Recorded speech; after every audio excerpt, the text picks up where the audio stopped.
আজকা যে আমাদের সেই রাজকুমার ভাই এবং সেই অর্চনা মাতা ওনার বাড়িতে ওনার সেই নাতিদের জন্মদিন, সেই জন্মদিন উপলক্ষে আমরা সবাই একটু গীতার জ্ঞান আমরা আলোচনা করব এবং সে কীর্তন আমরা সবাই মিলে গেয়েছি এবং পরও আবার গাইব। সে উপলক্ষে আমরা সবাই একটু আনন্দ উপভোগ করব। তো ভগবান বলেছে যেখানে আনন্দ আছে সেখানে স্বর্গ, যেখানে আনন্দ আছে সেখানে সে ভগবান থাকবে। যেখানে খুশি আছে এবং দুঃখ আছে সেখানে কোনো ভগবান থাকে না। ভগবান কোথায় থাকে? যেখানে আনন্দ আছে সেখানে ভগবান থাকে।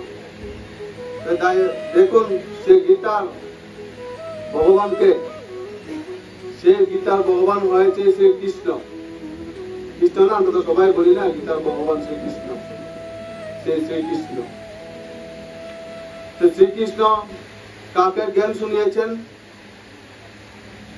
সে ভগবান শ্রীকৃষ্ণ কাকে জ্ঞান শুনিয়েছেন? সে মহাভারতের যুদ্ধের ক্ষেত্রে সে ময়দানের মধ্যে সে অর্জুনকে। কাকে শুনিয়েছেন? সে অর্জুনকে। এবং সে অর্জুনের রথের সারথি কে ছিলেন? ভগবান শ্রীকৃষ্ণ। সে অর্জুনের রথের সারথি ছিলেন। সবাই জানে, আমাদের ভারতবর্ষের মধ্যে প্রত্যেকেই জানে যে ভগবান শ্রীকৃষ্ণ কার রথের সারথি ছিলেন? সে অর্জুনের। তো ভগবান শ্রীকৃষ্ণের রথের সারথি একজন ছিলেন। সে ভগবান শ্রীকৃষ্ণের রথের সারথি কে ছিলেন? কে ছিলেন? সে উদ্ধব। কে ছিলেন? সে উদ্ধব। যখন সে পৃথিবী থেকে উনি পৃথিবী ছেড়ে চলে যাবেন, ওনার লীলা শেষ হয়ে গেছে, ওনার লীলা সম্পূর্ণ হয়ে গেছে, তখন সেই ভগবান শ্রীকৃষ্ণ সে উদ্ধবকে ডেকেছিল। কাকে ডেকেছিল? সে উদ্ধবকে ডেকেছিল এবং উদ্ধবকে ডেকে তারপর সে উদ্ধবকে বলেছিল যে ওনার আজকে সেই পৃথিবী ছাড়া সময় হয়ে গেছে, ওনার লীলা শেষ। তখন সে উদ্ধবকে বলেছিলেন সে ভগবান শ্রীকৃষ্ণ যে উদ্ধব, আজকে তুমি আমার কাছ থেকে যদি কোনো তোমার কিছু চাওয়ার থাকে তাহলে তুমি আজকে আমার থেকে চেয়ে নাও। তখন উদ্ধব বলল সে ভগবান শ্রীকৃষ্ণকে, সে ভগবান, সে উদ্ধব কে ছিলেন জানেন? উদ্ধব ছিলেন সে বাসুদেবের ভাই। ভগবান শ্রীকৃষ্ণের জন্মদাতা পিতা সে বাসুদেব, সে বাসুদেবের ভাইয়ের ছেলে ছিলেন সে উদ্ধব আত্মজ্ঞানী। তখন সে উদ্ধব ভগবান শ্রীকৃষ্ণকে একটি প্রশ্ন করেছিলেন। সে প্রশ্নটা কি? হে ভগবান, আমি একটা প্রশ্ন আজকে আপনার কাছ থেকে জানতে চাই। এই পৃথিবীর মধ্যে সবচেয়ে থেকে মজবুত এবং শক্তিশালী সম্বন্ধ কি? কি বলেছে? মজবুত এবং শক্তিশালী সম্বন্ধ কি? তখন সে ভগবান শ্রীকৃষ্ণ বলেছিলেন এই পৃথিবীর মধ্যে সবচেয়ে থেকে মজবুত এবং শক্তিশালী সম্বন্ধ কি? যে কোনো দুঃখী ব্যক্তি পাশে থাকা। যদি কোনো দুঃখী ব্যক্তির পাশে যে ব্যক্তি থাকবে, সবচেয়ে বড় মজবুত সম্পর্ক এবং সবচেয়ে থেকে শক্তিশালী সম্পর্ক হয়েছে কি?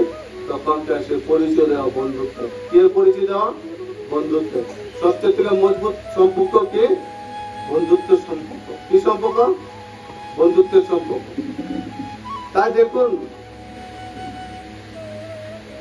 তখন সে ভগবান শ্রীকৃষ্ণকে উদ্ধব বলেছিলেন, আপনি তো বলেছেন যে সবচেয়ে থেকে মজবুত সম্পর্ক কি? ভগবানের সঙ্গে বন্ধুত্বের সম্পর্ক।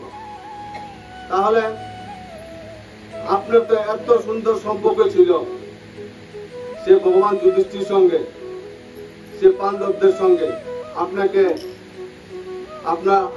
আপনাকে যে পিসাত্ত ভাই ছিল, কিন্তু এত মজবুত সম্পর্ক হওয়ার পরও আপনি মহাভারতে এত বড় যুদ্ধ কেন করিয়েছেন? মহাভারতে এত বড় যুদ্ধ কেন হলো না?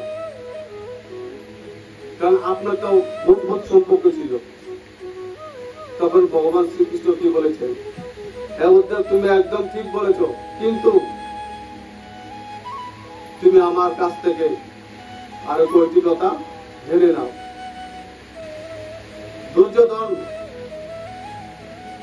যখন দুর্যোধন সে যুধিষ্ঠিরকে নিমন্ত্রণ জানানো হয়েছে, নিমন্ত্রণ জানালেন যে উনার সে রাজপ্রাসাদে এসে পাশা খেলার জন্য, কি খেলার জন্য, পাশা খেলার জন্য। তখন সে পাশা খেলা যখন নিমন্ত্রণ জানিয়েছেন, তখন সেই যুধিষ্ঠির আমাকে বারণ করেছেন যে যুধিষ্ঠির সঙ্গে না যাওয়ার জন্য। কি করার জন্য? না যাওয়ার জন্য আমাকে বারণ করেছেন। তখন আমি আর সেই যুধিষ্ঠিরকে কোনো কিছু বললাম না। তখন সেই যখন যুধিষ্ঠির পাশা খেলতে চলে যান, পাশা খেলতে চলে গিয়ে যখন সেই দুর্যোধন বলল যে হে যুধিষ্ঠির, আমি তো পাশা খেলবো না, আমার পক্ষ হয়ে কে পাশা খেলবে? আমার মামা শকুনি মামা আমার পক্ষ হয়ে পাশা খেলবে। তখন সে যুধিষ্ঠির সে দুর্যোধনকে কিছুই বলল না, না বলে কি করলো, সে যুধিষ্ঠির নিজে নিজে পাশা খেলার প্রস্তুতি নিয়ে নিল। মানে এটা কি বুঝিয়েছে? সে ভগবান শ্রীকৃষ্ণ সে উদ্ধবকে কি বুঝিয়েছে? যে যুধিষ্ঠির তো মহাজ্ঞানী ছিলেন এবং ধর্মতে একদম পুরা সঠিক ছিলেন। ধর্মতে কি ছিলেন? একদম সঠিক ছিলেন। কিন্তু ধর্মতে সঠিক থাকার পরও উনার একটু সিদ্ধান্ত ভুল হয়ে গেছে। কি হয়ে গেছে? যে উনার যে সম্পর্ক ছিল সে ভগবান শ্রীকৃষ্ণ সঙ্গে, কিসের সম্পর্ক ছিল? সে বন্ধুত্বের সম্পর্ক ছিল, সে ভাইয়ের সম্পর্ক ছিল। তখন সেই ওনাকে কি করেছে? সে ভাইকে এবং বন্ধুকে কি করেছে? একটু অপমান করেছে। কি করেছে? একটু অপমান করেছে। এরপরও যদি যুধিষ্ঠির যখন পাশা খেলার সময় যদি একটু বলতেন সে দুর্যোধনকে, আমার হয়ে আমার ভাই পাশা খেলবে, আমার হয়ে আমার বন্ধু শ্রীকৃষ্ণ পাশা খেলবে, তবু চলতো। যদি একে একে যুধিষ্ঠির প্রত্যেককে হেরে ফেলল, সে উনার সে ভীম, অর্জুন, নকুল, সহদেব এবং লাস্ট পর্যন্ত সে দ্রৌপদী মাকেও সেই জুয়া খেলার মধ্যে হেরে দিলেন। এবং হেরে একটুও সে ভগবান শ্রীকৃষ্ণের কথা স্মরণ ওনার মধ্যে আসেননি। ভগবান শ্রীকৃষ্ণ বলেছেন, আমি সেই হস্তিনাপুরের দরজার সম্মুখ আমি দাঁড়িয়েছিলাম, যখন আমাকে একবার ডাকতো, সে একবার ডাকার পরও আমি সেই চলে যেতাম এবং গিয়ে সেই পাশা খেলা আমি হতে দিতাম না, সেই যুধিষ্ঠিরকে আমি হারাতে দিতাম না।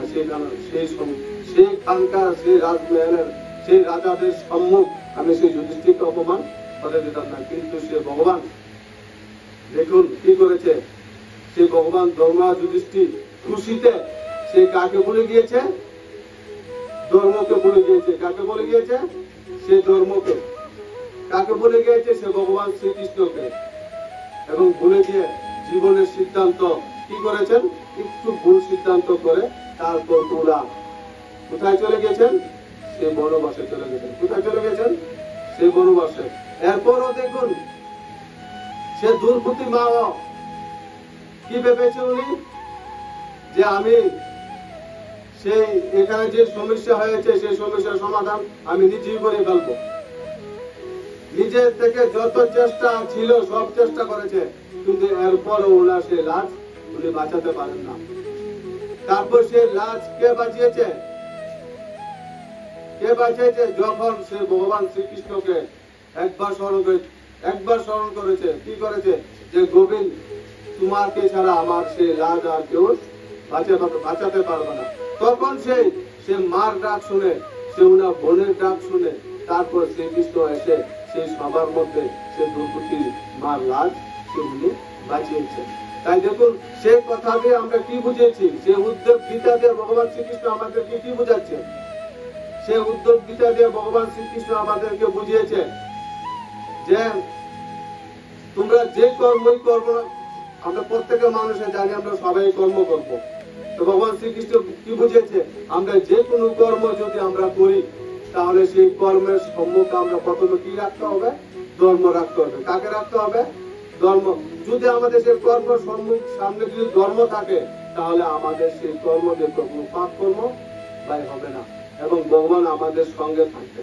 তারপর উদ্ধব দেখেন আরেকটি প্রশ্ন বলেছেন সেই ভগবান শ্রীকৃষ্ণকে, কি বলেছে যে যখন আমার বন্ধু, দেখুন আমি তো সবার লোক বন্ধুত্বর মতনই থাকি ভাই, সর্বদা পাশে থাকি, কিন্তু যখন আমার সেই বন্ধুত্ব ভেঙে ফেলবে, বন্ধুত্ব সম্মান যখন ভেঙে ফেলবে, তখন আমার সেই মন থেকে আমার সেই বন্ধুর জন্য কি একটা সম্মান থাকে, যে মনের মধ্যে যে একটা ভাব থাকে সেই ভাবটা তাই নষ্ট হয়ে যায়। তাই কখনো কখনো আমরাও কি করে ফেলি, দেখবেন ভগবান উদ্ধব কি বলেছে, যেখানে আবার বলেছে সে ভগবান শ্রীকৃষ্ণকে যে যখন যেখানে অধর্ম থাকবে ভগবান সেখানে আপনি কি নিজে নিজে আসবেন না। রাজশ্রী চাইলাম আমি, কি চাইলাম, সমস্ত রাজশ্রী মানে কি, রাজশ্রী বলতে কথার থেকে যে সমস্ত রাজ্যের যে উত্তরাধিকারী ভাগ উনি চেয়ে নিলেন ভাগ, এবং সমস্ত ধন আপনাকে দিতে হবে, এবং সেই রাজ্য যে এখানে যে আপনার রাজসভায় বসে রয়েছেন সেই রাজসভাটা শুনতাম পর্যন্ত আমাকে আপনার দান করতে হবে, আপনি প্রস্তুত? তখন রাজা হরিশ্চন্দ্র কি বললো, হ্যাঁ আমি প্রস্তুত, আমি রাজি, যান আমি আপনাকে সমস্ত রাজ্য ধন সম্পত্তি প্রজা সব আমি আপনাকে দিয়ে দিলাম ভাই, যান আপনি রাজ্যের কল্যাণের জন্য আমরা যজ্ঞ করেন, শুরু করেন। তখন সেই গুরু বিশ্বমিত্র বলতে লাগলো যে আমি তো শাস্ত্রের মধ্যে পেয়েছি আমি যে যদি কাউকে কোনো কিছু দান করা হয়, দানের সঙ্গে একটু দক্ষিণাও দেওয়া লাগে। এখন তো তুমি তো দান তো করেছ, এখন তোমাকে দক্ষিণাও দিতে হবে। যদি দক্ষিণা তুমি না দাও তাহলে তোমার দান তুমি আমার কাছ থেকে ফিরিয়ে নাও, তখন সে রাজা হরিশ্চন্দ্র বলতে লাগলো, না না কেন, আমি দক্ষিণা আপনাকে 100 বার দেবো। তখন সে প্রহরীকে বলতে লাগলো, হে প্রহরী, আমার সেই রাজ্যের খাজানা থেকে 1000 স্বর্ণ মুদ্রা নিয়ে আসে সে সন্ত মশাইকে আপনি সেই দক্ষিণা দিয়ে দেন। তখন সেই সন্ত কি বলতে লাগলেন যে তুমি সেই রাজার খাজানা থেকে কেন 1000 স্বর্ণ মুদ্রা দিচ্ছ, এখন তো তুমি এটি আমাকে দান দিয়ে দিলে, এখন তুমি দান দিয়ে দিলে তো সমগ্র রাজ্যের যে উত্তরাধিকারী তখন আমি হয়ে গেলাম, তখন তুমি আমার থেকে নিয়ে তুমি আমাকে কেন দান দিচ্ছ, এটা তো আমারই হয়ে গেল, তখন তুমি আমার থেকে নিয়ে আমাকে কেন দান দিচ্ছ? যদি তাই হয় তাহলে তুমি তোমার সেই সমস্ত যে দান দিয়েছো সেই দান তো আমি তোমাকে ফিরে দেব ভাই। তখন রাজা হরিশ্চন্দ্র বুঝতে পারলেন, বলে হ্যাঁ ঠিকই তো, আমি তো দানই দিয়ে দিলাম, এখন সেই উনার কাছ থেকে আমি উনাকে নিয়ে কিভাবে দক্ষিণা দেবো ভাই। তখন সেই রাজা হরিশ্চন্দ্র সে বিশ্বমিত্রকে বলতে লাগলেন, আচ্ছা আপনি আমাকে ক্ষমা করবেন, আমি আজকাল সে বিকালের মধ্যে সে আপনাকে আমি 1000 স্বর্ণ মুদ্রা আপনাকে দক্ষিণা হিসেবে আমি আপনাকে দিয়ে দেবো, বিকাল পর্যন্ত আমাকে সময় দেন। তখন সেই রাজা হরিশ্চন্দ্র এবং ওনার ছেলে সেই রোহিত এবং ওনার স্ত্রী সেই তারা সে ওনাকে নিয়ে সেই রাজ দরবার থেকে বেরিয়ে গেলেন। রাজ দরবার থেকে কি করলেন, বেরিয়ে গেলেন 1000 স্বর্ণ মুদ্রা ব্যবস্থা করার জন্য। দেখুন তখনকার সময়, এখন দেখুন বর্তমান সমাজের মধ্যে যার কাছে আছে সবাই তাকে নিয়ে দেয়, এবং যার কাছে নাই কেউ তাকে জিজ্ঞাসা করে না। যখন সে সমস্ত রাজ্য মধ্যে রাজা হরিশ্চন্দ্র ঘোষণা করে দিলেন যে আমাকে নিজেকে বিক্রি করে দেব, বিক্রি করার বিনিময়ে যে আমাকে 1000 স্বর্ণ মুদ্রা দেবে, আমি ওর চাকর হয়ে থাকবো। কি হয়ে থাকবে? ওর গোলাম হয়ে থাকবো। তো তখন সমস্ত রাজ্যে যত বড় বড় জমিদার রয়েছিল, যত বড় বড় সাহুকার রয়েছিল, সবাই কিন্তু শুনেছে এবং শুনেও কি করেছে? সে রাজা হরিশ্চন্দ্রের কাছ থেকে মুখ ঘুরিয়ে নিয়েছে ভাই, এবং বলেছে, ও মাগো, আমরা সেই রাজাকে কিভাবে কিনে নেব, দরকার নেই। সবাই মুখ ঘুরিয়ে নিয়েছে। তখন তাই সেই রাজ্যের মধ্যেই একটি সেই নদীর ঘাটের সামনে একজন দুম, সেই শ্মশানের একজন ঘাটের, শ্মশান ঘাটের একজন মালিক, ওনার একজন লোক প্রয়োজন, ওনার একজন চন্ডাল প্রয়োজন। তখন সে দুম কি করলো? যে আমার তো একজন লোকের দরকার, আমি সে রাজা হরিশ্চন্দ্রকে 1000 স্বর্ণ মুদ্রার বিনিময়ে কিনে নিল। তখন সে রাজা হরিশ্চন্দ্রকে একজন দুম দিয়ে সে রাজা হরিশ্চন্দ্রের কাছ থেকে রাজা হরিশ্চন্দ্রকে কিনে নেন এবং 1000 স্বর্ণ মুদ্রা ওনার কাছ থেকে দিয়ে উনি চলে যান শ্মশান ঘাটে। এবং রাজা হরিশ্চন্দ্র বলেন, আমি সেই দানটা, সেই দক্ষিণাটা দিয়ে তারপর আমি শ্মশানে চলে যাব। কি করবো? তারপর আমি শ্মশানে চলে যাব। তখন সেই বিশ্বমিত্রকে 1000 স্বর্ণ মুদ্রা দিয়ে তখন রাজা হরিশ্চন্দ্র কোথায় চলে গেলেন? সেই শ্মশানে। এবং সেই তারা, ওনার স্ত্রী এবং তারা, ওনার স্ত্রী এবং ওনার সন্তান সে রোহিতকে বললেন যে আমি তো এখন বিক্রি হয়ে গেছি একজন শ্মশানের মালিকের কাছে, এখন তোমরা আর কি করবে? তোমরা এখন কারো না কারো বাড়ির মধ্যে গিয়ে কিছু না কিছু কর্ম করে তোমরা জীবিকা নির্বাহ তোমরা করো। তখন সেই মা তারা আর রোহিত কি করবে? রাজা হরিশ্চন্দ্র চলে গেল কোথায়? শ্মশানে। আর মা তারা আর সে রোহিত চলে গেল কোথায়?